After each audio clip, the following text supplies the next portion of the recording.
Have you ever been told you were too small? Too small to do this, too small to do that, too small for this sport, too small for that position? I'm sure many of you have. It happens in all sports in all corners of the world. It's also happened to one of the best footballers in the last 30 years or so, and the one that you are very familiar with. Several decades ago, Manchester United's legendary manager Sir Alex Ferguson took his first look at a very young Paul Scholes who had just arrived at the club as a youngster and said, "That Scholes has got no chance, too small." Now, as you know, Sir Alex is one of the greatest managers of all time who won many trophies and accolades, but he was wrong about his initial assessment of Paul Scholes. Very wrong. Scholes went on to become one of the all-time greats, one of the greatest midfielders of all time, and some have even said that he is the greatest Premier League player ever. Regardless of what your opinion is of the shy redhead boy from Salford, I think we can all agree on the fact that Paul Scholes proved Sir Alex wrong, and probably proved a lot of other doubters wrong too. Sir Alex also said years later that developing talent is more important than a player's size.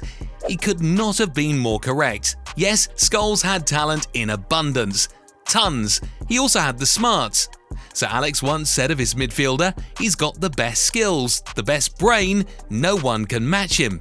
There isn't a player of his mould anywhere in the world." Scholes also had a dark, nasty side to him that kept his opponents on alert too. In this video, we will take a look at some of the traits and skills that made teammates and opponents drool and marvel at Scholes and his game, and at the same time, try to examine why he was so underrated. Make sure you watch until the very end and let us know in the comments section below what you think. Now, at one time or another, you probably have had some debate with your mates about who is the best midfielder, Steven Gerrard, Frank Lampard or Paul Scholes. There is an argument to be made for each guy, but if it was based solely on the accolades and praises from his peers, and especially from the non-English ones, Paul Scholes is easily the best midfielder of the three without a doubt. Former Barcelona giant Xavi is one of the guys who respects Scholes greatly. He said Scholes is a great player who has everything. He can play the final pass, he can score, he is strong. If he had been Spanish, maybe he would have been valued more. He is the best central midfielder I have seen in the last 15 to 20 years. He is a role model.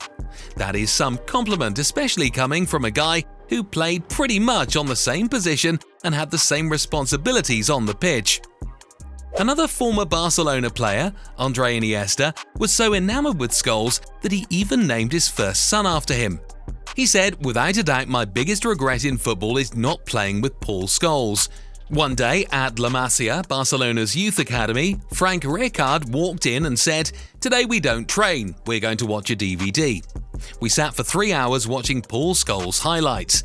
It was the best day of my life. Me, Xavi, Ronaldinho and a young Leo Messi in awe of him. It was then that I decided my firstborn would be called Paul. He is now 5, and every time I look at him, I'm reminded of that day at La Masia. Lionel Messi said his name was mentioned a lot at La Masia. He was a teacher. Another Spanish midfielder, Xabi Alonso, who used to play for Liverpool and had some massive battles with Scholes on the pitch, also said, "Fans in Spain rate him highly, and I admire him a huge amount." Hearing these quotes by former Barcelona and other Spanish players might lead one to think that Scholes and his skill set, especially his passing skills and his ability to maintain possession in midfield and not lose the ball, would have been a better fit in Spain. We are generalising here, but the English usually prefer a more direct style of play, with long passes being made in the direction of forwards and strikers. In England, they may not see as much value in the way that he played and the skills he possessed. This may be the reason why he is somewhat overlooked for recognition, causing someone like former Arsenal striker Thierry Henry to say he could not believe that Scholes never won the Player of the Year award. Or how about Zinedine Zidane, the World Cup winner, who himself is considered one of the best midfielders of all time? The French legend said, "My toughest opponent? Scholes of Manchester. He is the complete midfielder. He is almost untouchable in what he does. I never tire of watching him play. You rarely come across the complete footballer, and he is as close to it as you can get. One of my regrets is that the opportunity to play with him never presented itself during my career. Everyone knew how talented Paul Scholes was, as both teammates and opponents alike were quick to sing his praises. What not everyone might have known was his dark side or his mean streak. Well, at least some had noticed. While Scholes picked up 97 yellow cards and 4 red cards during his storied career, he also built himself a reputation as someone who could not tackle. And when he did try to tackle, he was a rash tackler, perhaps a bit on the dirty side. Towards the end of Scholes' career, the longtime Arsenal manager Arsene Wenger paid tribute to the midfielder when he said, "Paul Scholes was, and still is, one of the greatest football players in England. His contribution to the success of Manchester United is huge." But the Frenchman then followed that up with this interesting disclaimer. Wenger said, "The regret that I have personally is he was not always a fairest player. There is a dark side to him, and that is something I don't like." Alan Shearer, whose Newcastle side had many great battles with Scholes and Man United, had also noticed that and stated the following: "For me, Paul Scholes has been the best midfielder in the Premier League by a mile. He has the lot. He scores and creates goals. He can pass the ball, he can head it, and rounds it all off with a competitive streak." Or take this story for example. In 2010, Wayne Rooney handed in a transfer request to the club after Man United had failed to win the league and Cristiano Ronaldo and Carlos Tevez had left Old Trafford the summer before. Rooney had more or less questioned the direction the club was headed in. Sir Alex Ferguson did not appreciate that, and neither did some of Rooney's teammates. According to Rooney, in a Friday training match later that week, Scholes went in hard on him with a tackle, and Rooney shockingly ended up missing a month of action with an injury. Scholes himself said of people's criticism of his tackling, "Of course I can tackle. There is plenty of evidence of me being able to tackle. I was just getting people back.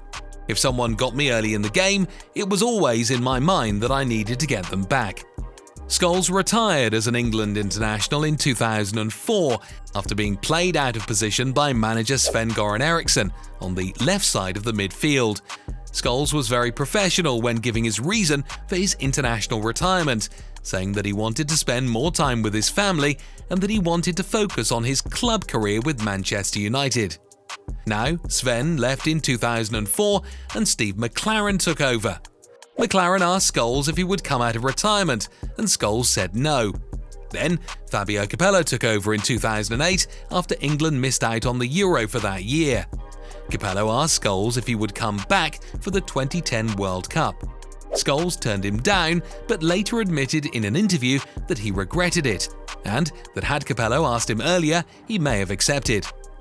To me, that is both significant and unfortunate, especially given that Scholes changed his mind later.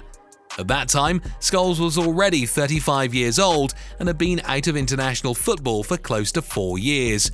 He was at an age where national team managers give up on you and look towards younger players to replace you and fill holes in the roster.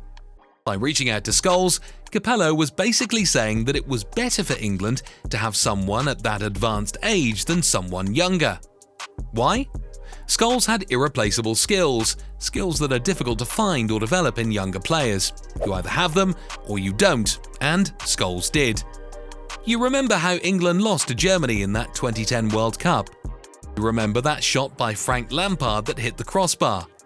A different bounce here, a bit more luck there, and it could have been England that advanced from that match and not Germany. And then you wonder how a guy like Scholes could have made a difference in that match. A guy like him with his passing, intelligence, ability to read the game, ability to see plays developing before others.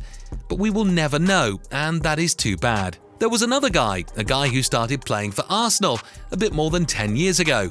He was very similar to Paul Scholes, wasn't very big physically but was nevertheless a classy midfielder who could really control the tempo of the game and the midfield with his passing, his sense, technique, ability to hold on to and not lose the ball and maintain possession. Players like Xavi of Barcelona and managers like Pep Guardiola, also of Barcelona, sang his praises for his overall play, kinda like how they did for Scholes. But this guy had some injury woes since he was a young player and they ultimately cut short his promising career. That's really a shame because this guy was as close to Paul Scholes as anyone since Scholes retired. And, by the way, this guy was also English. But because of injuries, he didn't have anywhere near the impact that Scholes had on the game. This guy is actually still at an age where he could still be playing, but Jack Wilshere has long since retired and is now a youth team coach for his former club. So, the search for the next Paul Scholes continues.